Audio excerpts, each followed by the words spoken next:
Chapter 9. My Father Makes a Bridge. My father walked back and forth along the bank trying to think of some way to cross the river.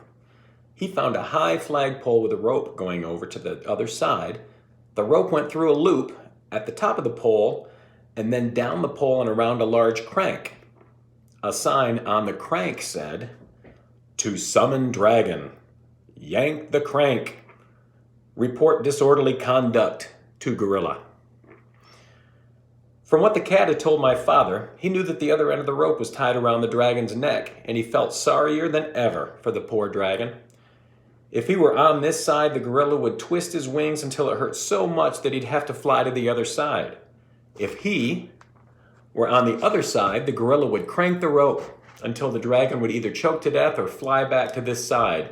What a life for a baby dragon. My father knew that if he called to the dragon to come across the river, the gorilla would surely hear him, so he thought about climbing the pole and going across the rope. The pole was very high, and even if he could get to the top without being seen, he'd have to go all the way across hand over hand. Ugh. The river was very muddy, and all sorts of unfriendly things might live in it, but my father could think of no other way to get across. He was about to start up the pole when, despite all the noise the monkeys were making, he heard a loud splash behind him. He looked all around in the water, but it was dusk now and he couldn't see anything there. "It's me, Crocodile," said a voice to the left. "The water's lovely. I have such a craving for something sweet. Why don't you come in for a swim?" A pale moon came out from behind the clouds and my father could see where the voice was coming from. The crocodile's head was just peeping out of the water. "Oh, no thank you," said my father. "I never swim after sundown, but I do have something sweet to offer you. Perhaps you'd like a lollipop. And perhaps you have friends who would like lollipops too." That's nice.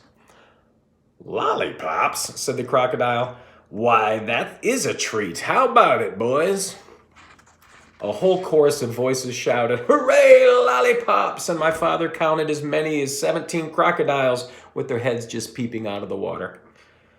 "That's fine," said my father as he got out the 24 pink lollipops and rubber bands.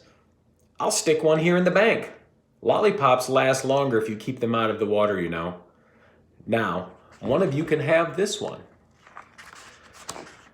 The crocodile who had first spoken swam up and tasted it. "Delicious, mighty delicious," he said. "Now, if you don't mind," said my father, "I'll just walk along your back and fasten another lollipop to the tip of your tail with a rubber band. You don't mind, do you?" "Oh, no, not in the least," said the crocodile. "Can you get your tail out of the water just a bit?" asked my father. "Yes, of course," said the crocodile, and he lifted up his tail. Then my father ran along his back and fastened another lollipop onto it with a rubber band. "Who's next?" said my father. And a second crocodile swam up and began sucking on that lollipop. "Now you gentlemen can save a lot of time if you just line up across the river," said my father, "and I'll be along to give you each a lollipop." So the crocodiles lined up right across the river with their tails in the air, waiting for my father to fasten on the rest of the lollipops. The tail of the 17th crocodile just reached the other bank.